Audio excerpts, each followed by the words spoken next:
Hey now guys, what is happening everybody? Just wanted to do a quick video for you guys. I know it's been a while. I was going through some stuff, which I'm probably going to do in the next video, which will feature 2 new epics that came in. I did promise that I was going to do a book review on Volume 3 of Black Panther, which I finally finished reading yesterday. Took me 4 days this time rather than the usual 2 to 3 days. Very, very long book. I will say, however, it is really worth reading. I'm talking about Volume 3, Panther's Prey, the final volume in the Panther saga, Panther trilogy, whatever you want to call it. We have Don McGregor, who wrote parts 2 and 3 of the trilogy, Panther's Quest, which I didn't even know was a thing. I didn't really know anything about the Panther's Quest, Panther's Prey, Panther's Rage. I had no idea. This collects Marvel Comics presents number 13 to 37, a 25-part saga, which is the second chapter of the Panther trilogy. That's what I meant to say, called Panther's Quest. And then you have chapter 3 in the trilogy, or part 3, which is called Panther's Prey, which is not 4 issues, it's like 4 graphic novels, 52 pages of a graphic novel combined, I guess, 200 plus pages. And you're basically reading a novel, guys, a novel in comic book form or in graphic form. But I mean, this was like, I'm talking about Panther's Prey, was like a super graphic novel, not like your usual 64-page graphic novel like God Loves, Man Kills, or something from Spider-Man, graphic novel, The New Mutants, whatever. This was literally like one of those, but times 4. And it's basically about T'Challa. I'm sure if you guys check the rundown, I did the best I could as far as what the stories are about. But I gotta give props to the artwork done by Dwayne Turner, and of course Don McGregor, who wrote all 3 chapters. And I'm really glad that he was able to resolve and finish Chala's, by the way, it's supposed to be Chala. The T is silent for those of you who don't know, not T'Challa, Chala. The Black Panther finally was able to finish out the story. In Panther's Prey, he reintroduced some people who were in the first, from Panther's Rage from the 70s, from Jungle Action, and really tied in some loose ends, tied up some stuff. Taku is gay, and Venom is his gay lover. Did you know that, guys? I didn't know that. Not that that's a big deal, but, it's pretty interesting. They just kind of threw that in there. Companions, that's what they call themselves. I didn't even know what's his name. Wakabi had a prosthetic arm, and he has a laser arm now. It's pretty cool.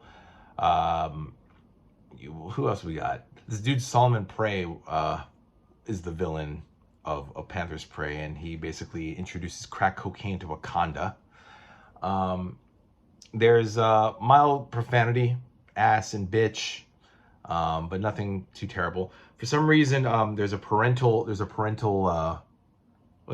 advisory for strong language and content. There's a lot of gore, surprisingly, a lot of gore in the Black Panther, in both the Marvel Comics Presents stories and Panther's Prey. And there's some rather inconsequential stuff in here. Solo Avengers 19, Marvel Superheroes number 1, Marvel Comics Presents number 148, which was really silly. It was Black Panther being unwittingly used as a SHIELD test subject. And Marvel Fanfare 60, which actually had a cute little story of Black Panther and a little girl fighting aliens, But basically, this book is all about Panther's Quest and Panther's Prey. Just those 2 books, those 2 stories in this one book. There was a lot of stuff I didn't read. I read every issue and story, but there's some stuff that Don McGregor wrote. By the way, Don McGregor is a really fantastic writer. I feel like he really wanted to make a book and just put it to pictures But there's a lot of narration, guys. This is like if you read a novel, if you go to a Barnes and Nobles and you read a nonfiction or a fiction book, I mean, the dude piles everything like you're reading a book. But instead of like this, it's like this. Lots of narration, lots of talk, but beautiful paneling, beautiful painting by Dwayne Turner, like I mentioned. There's a lot to read and go over, but you're really feeling like you're reading a more of a novelization as opposed to a graphic novel, if that makes sense. I mean, it is a graphic novel, guys, but I really feel like we're reading a book, like a story that just happens to have artwork and stuff, which is good. A lot of beautiful hues and colors thrown in. A lot of things get resolved. You know, there's little stuff in between. They even make it like the table of contents, like a book, like a real story, which is pretty neat. But then there's stuff like this that I skipped. Like Don McGregor talks about the genesis of it. I'll probably get to it at some point, reading, like if I'm on the toilet taking a dump, I'll probably read this. But I was just like, I just want to read the stories and get over it. The book is 504 pages, guys, but it took me 4 days to, it felt like longer. Like I felt like it took me 4 weeks to read this, but I enjoyed it. For the most part, I enjoyed it. I really enjoyed the artwork. Look at that beautiful stuff. This is Dwayne Turner, for those of you who don't know. A black dude, by the way. Very rare that, I don't know, I feel like I've only known like a handful of black people who have worked in Marvel Comics. Christopher Priest, aka Jim Owsley, same guy. Billy Graham, who was the artist on Jungle Action. Dwayne Turner. What's his name? I think Reginald Hudlin also worked on Black Panther when it came back in the 90s and 2000s. You know, not a lot of black people work on comic books, but you know, Dwayne Turner did a pretty good job. Very sexy stuff. Like this is Monica Lynn, by the way. They brought back Monica Lynn, who T'Challa, or I just said it, Chala, the Black Panther, asks to be his queen. Pretty cool. You know, it looks very hard-boiled and film noir-ish. And yeah, he brings her back. Was it Kazibe and Tayete from Jungle Action are also back. Now they're working for Black Panther. There's a lot of like references to drugs too, a lot of like crack cocaine and stuff, which was a big thing. This came out in 1991, by the way. Panther's Prey came out in 1991. So that was a pretty big deal. I remember back in the day, don't do drugs, say no to drugs. That's what they used to teach us in school. And of course, the Marvel Comics Presents, which was part 2, the Panther's Quest, was in 1989. T'Challa takes on, I did it again, T'Challa. Chala and his father Chaka. Chala, Black Panther, took on apartheid, which was actually a real life thing. For those of you Generation X kids, millennials who don't know, in South Africa there was this big thing called apartheid, which was similar to what we had here in America back in the, you know, up until the 1960s, where blacks and whites couldn't, you know, be near each other, you know, segregation basically. But that has since been abolished. Better late than never.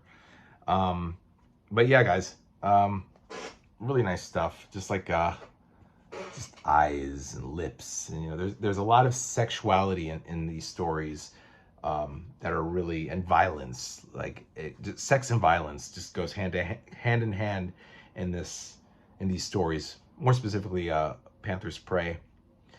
So yeah, there you go, guys. Good book. That's the end of Black Panther, by the way. No more Black Panther. I finished it. And yeah, I'm happy. Tomorrow, guys, I know this is a short video, but it's like very late now and I need to get to bed. I will tell you right now, tomorrow, if I have time, I will discuss these 2 new books that just came in, guys. X-Men, Volume 23. Check it out. Fatal Attractions. Finally, I got it. And Volume 7, sorry, let me do that. Volume 7, Ultron Unbound, Avengers West Coast, Volume 7, 1992 to 1993. So I got 2 books from the 90s, X-Men and Avengers West Coast. Real quick, guys, and I'll go into it more tomorrow in the next video.